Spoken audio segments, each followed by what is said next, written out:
नमस्कार दोस्तों। आप सभी लोगों का मेरे YouTube channel legal concept by Govind Mishra में स्वागत है।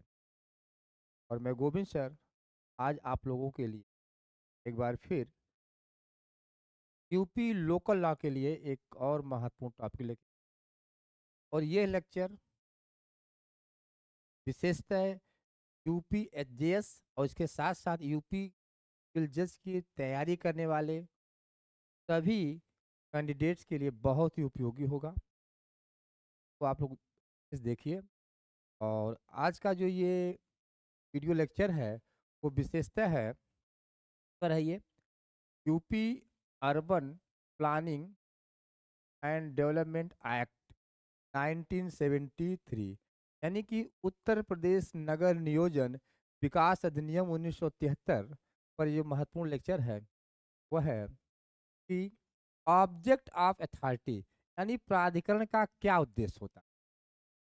जो प्राधिकरण है, जो डेवलपमेंट अथॉरिटी होता है, उसका मुख्य उद्देश्य क्या है, उसका मेन ऑब्जेक्ट क्या है, इसी पर बेस्ड है। आइए देखते हैं।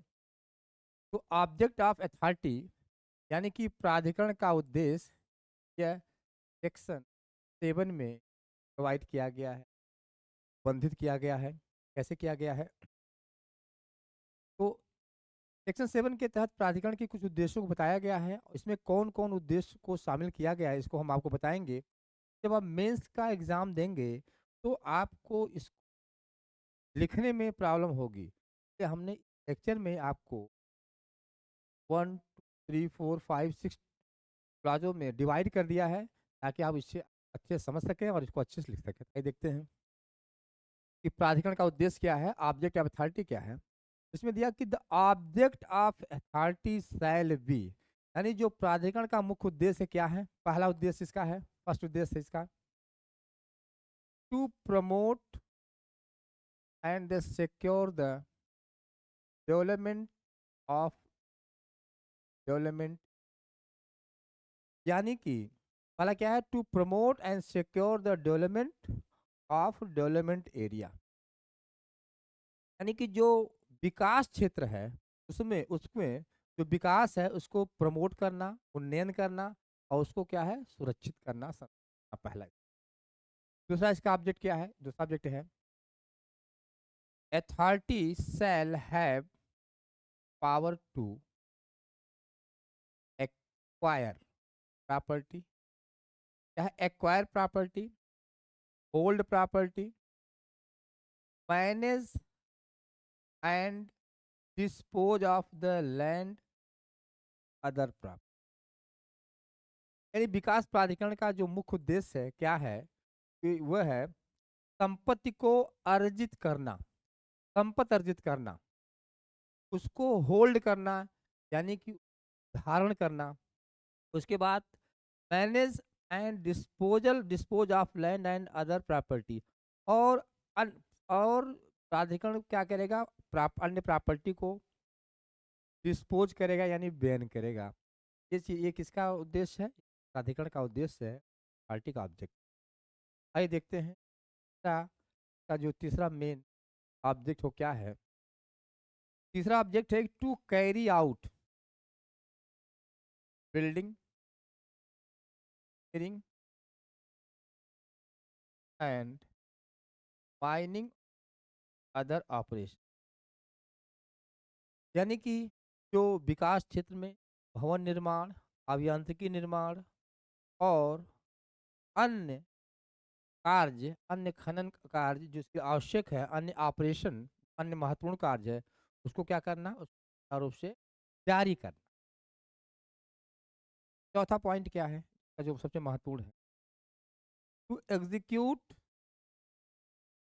The work regarding the supply of water electricity, यानी कि जो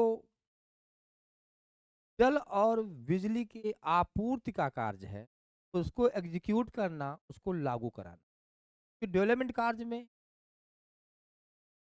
जल की सप्लाई जरूरी है और विद्युत की भी, बिजली की भी सप्लाई आपूर्ति का। जो पांचवा मेन ऑब्जेक्ट है वह है dispose of sewage and to provide the maintenance other service।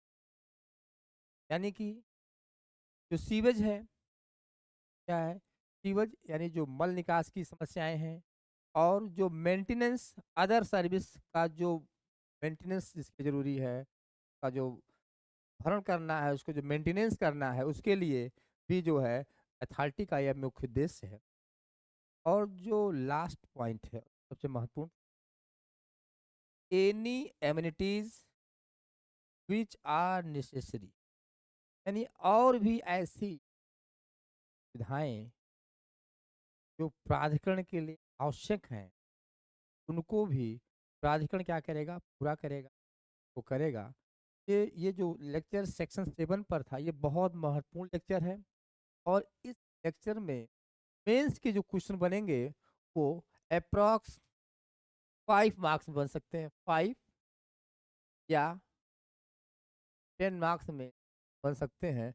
आपको सिर्फ़ इतने ही पॉइंट लिखना है, इससे ज़्यादा नहीं लिखा। अगर इतना आप पॉइंट इस तरीके से अच्छे लिखेंगे, उम्मीद है आपको लोकल लॉ में जो लोकल लॉ है, आपको निस्संदेह बहुत ही अच्छे मार्क्स मिलेंगे।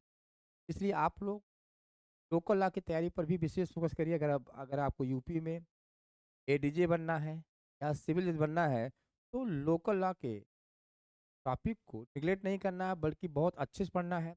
और इस पर हमारे ढेर सारे वीडियोज़ हैं, आप देखेंगे प्लेलिस्ट में, फिर लोकल लॉ के भी।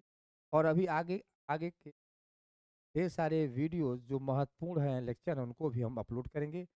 कि आप लोग चैनल से जुड़े रहिए, अपने कमेंट लाइक ज़रूर करिए, ताकि हमें ये पता चले कि जो आपके लिए लाया गया है वो कितना बेनिफिशियल है और कितना कारगर है।